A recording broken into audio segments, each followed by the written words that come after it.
Hi friends, അങ്ങനെ ഞാൻ നിങ്ങളുടെ മറ്റൊരു വീഡിയോയുമായി വന്നിരിക്കുന്നത്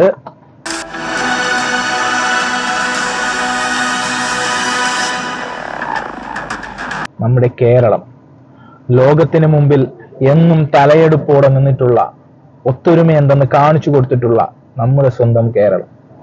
അവിടുത്തെ മലയാളി എന്നും പൊളിയാണ്, എന്നും ശക്തരാണ്, എന്നും ഒന്നിച്ചാണ് നിൽക്കുന്നത്. ലോകത്തെവിടെയും മലയാളി എന്ന് പറയുമ്പോൾ നമുക്കറിയാം എല്ലാവരും ഒത്തൊരുമയോടെ നിൽക്കുന്ന ഒരാളാണ്. എനിക്ക് നിങ്ങളോട് പറയാനുള്ളത്, ഇന്ന് കേരളം വളരെയധികം ഒരു ദുഷ്കരമായ ഘട്ടത്തിലൂടെയാണ് കടന്നു പോകുന്നത്. ആ ദുഷ്കരമായ ഘട്ടം എന്തെന്നാൽ മഴയാണ്. നമ്മൾ കണ്ടു, 3-4 മാസം മുമ്പ് വരെ കേരളം പൊള്ളുന്ന ചൂടിലേക്ക് മാറിയിരുന്നു.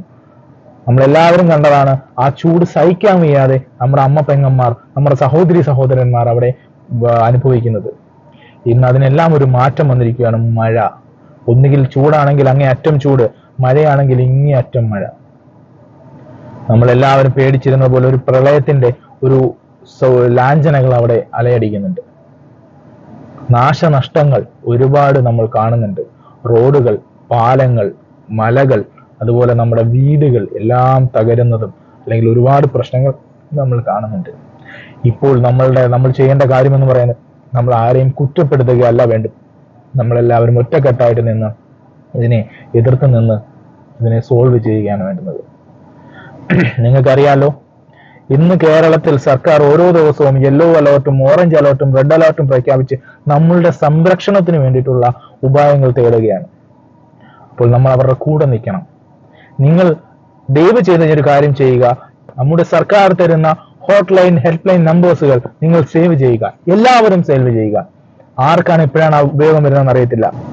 നമ്മുടെ സഹായത്തിനായി നമ്മുടെ സർക്കാരിന്റെ കീഴിലുള്ള നമ്മുടെ പോലീസ് സേനയും ഫയർഫോഴ്സും ഇവരെല്ലാവരും നമ്മളെ സഹായിക്കാൻ വേണ്ടിയിട്ട് 24 മണിക്കൂറും വർക്ക് ചെയ്യുകയാണ്.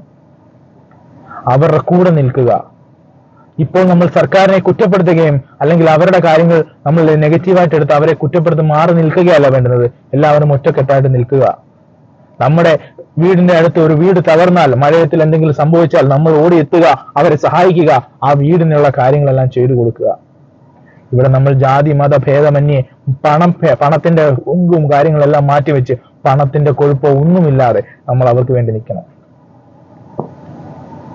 നമ്മുടെ റോഡുകൾ തകർന്നാൽ അവിടെ വേണ്ടുന്ന സൈൻ ബോർഡുകൾ നമ്മൾ തന്നെ വെക്കണം. അതിന് വേറൊരാൾ വരുമെന്ന് പറഞ്ഞ് മാറി നിൽക്കരുത്. ഒരു റോഡ് തകർന്ന് നമ്മൾ കണ്ടാൽ അതിനുള്ള സൈൻ ബോർഡുകൾ നമ്മൾ തന്നെ വെക്കണം. ഏതെങ്കിലും ഇലക്ട്രിക് കമ്പികൾ പൊട്ടി വീണാൽ അതിനുള്ള സൈൻ ബോർഡുകൾ നിങ്ങൾ തന്നെ വെക്കണം. എന്നിട്ട് അത് അറിയിക്കേണ്ട അധികൃതരോട് വിളിച്ചു പറയേണ്ടതാണ്. എന്നിട്ട് നിങ്ങൾ ശ്രദ്ധിക്കണം, അതിന്റെ ആ ഒരു പ്രോബ്ലം കൊണ്ട് വേറൊരാളുടെ ജീവൻ നഷ്ടപ്പെടാതെ നിങ്ങളുടെയും ഉത്തരവാദിത്തമാണ്. അതുപോലെ തന്നെ ഭക്ഷണം, എല്ലാവരുടെ അടുത്തു നിന്നും ഭക്ഷണം എത്തുന്നുണ്ടോ? അതുപോലെ തന്നെ പ്രളയം, അവരുടെ വീട് നിറച്ച് വെള്ളം കയറിയിട്ടുണ്ടോ? വെള്ളം കയറിയിട്ടുണ്ടെങ്കിൽ അവർക്ക് മാറി താമസിക്കാൻ, നിങ്ങളുടെ വീട് ഓക്കെ ആണെങ്കിൽ നിങ്ങളുടെ വീട്ടിലേക്ക് ഒന്ന് മാറി താമസിക്കാനുള്ള സൗകര്യം നിങ്ങൾ ഒരുക്കി കൊടുക്കണം. ഭക്ഷണം എത്തിച്ചു കൊടുക്കാൻ നിൽക്കണം. ഇതെല്ലാം നമ്മൾ ചെയ്തിട്ടുണ്ട്. എപ്പോൾ?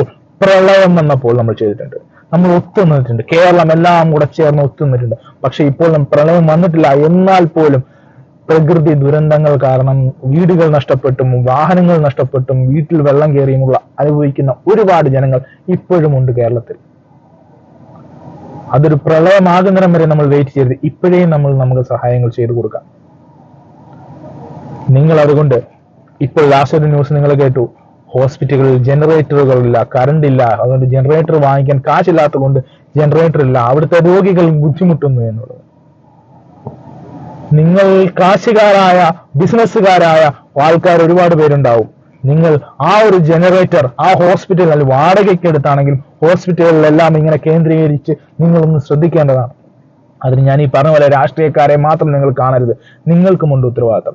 നിങ്ങൾ ഹോസ്പിറ്റലുകളിൽ കയറി ഇറങ്ങുക, സ്കൂളുകളിൽ കയറി ഇറങ്ങുക. അവിടെയെല്ലാം എന്തെങ്കിലും ബുദ്ധിമുട്ടുകൾ ഉണ്ടോ എന്ന് നിങ്ങൾ നോക്കുക. സ്കൂളുകളിൽ വിദ്യാഭ്യാസം, നമ്മുടെ കുട്ടികളുടെ ജീവനും സ്വത്തിനും നമ്മൾ തന്നെയാണ് ഉത്തരവാദികൾ. ഹോസ്പിറ്റലിൽ കഴിയുന്ന ഓരോ രോഗികളുടെയും ജീവനും സ്വത്തിനും നമ്മൾ തന്നെയാണ് ഉത്തരവാദികൾ. സോ അവരുടെ എല്ലാം ക്ഷേമവും എല്ലാം നമ്മളുടെ ഉത്തരവാദിത്തമാണെന്ന് മനസ്സിലാക്കിക്കൊണ്ട് നിങ്ങൾ എല്ലാവരും നിങ്ങളുടെ അടുത്തുള്ള ഹോസ്പിറ്റലുകളിൽ, നിങ്ങളുടെ അടുത്തുള്ള സ്കൂളുകളിൽ, നിങ്ങളുടെ അടുത്തുള്ള ഇങ്ങനെയുള്ള കേന്ദ്രങ്ങളിൽ നിങ്ങൾ പോയിട്ട് ശ്രദ്ധിക്കണം. അവർക്ക് എന്തെങ്കിലും ബുദ്ധിമുട്ടുണ്ടോ എന്ന കാര്യത്തിൽ അറിയണം. ഇത് സർക്കാർ കൊണ്ടെത്തിക്കാൻ ചിലപ്പോൾ സമയം വൈകും. അപ്പോഴത്തേക്ക് നമുക്ക് നഷ്ടപ്പെടുന്ന ജീവനുകളുടെ എണ്ണം വലുതായിരിക്കും. സോ നിങ്ങൾ തന്നെ ഇറങ്ങുക, നിങ്ങൾ തന്നെ ചെയ്യേണ്ട സഹായങ്ങൾ ചെയ്യുക. എന്ത് സഹായത്തിനും എവിടെയും ഒരുപാട് ആളുകൾ നിങ്ങളുടെ ഒപ്പം ഉണ്ടാകും. പ്രാർത്ഥനകൾ നിങ്ങളുടെ ഒപ്പം ഉണ്ടാകും. ഇതെല്ലാം ഒരു അപേക്ഷ എന്ന പോലെ, നിങ്ങളുടെ എല്ലാം കാല് പിടിച്ച് നിങ്ങളോട് പറയുന്ന ഒരു അപേക്ഷ എന്ന പോലെ ഞാൻ പ്രാർത്ഥിക്കുന്നു.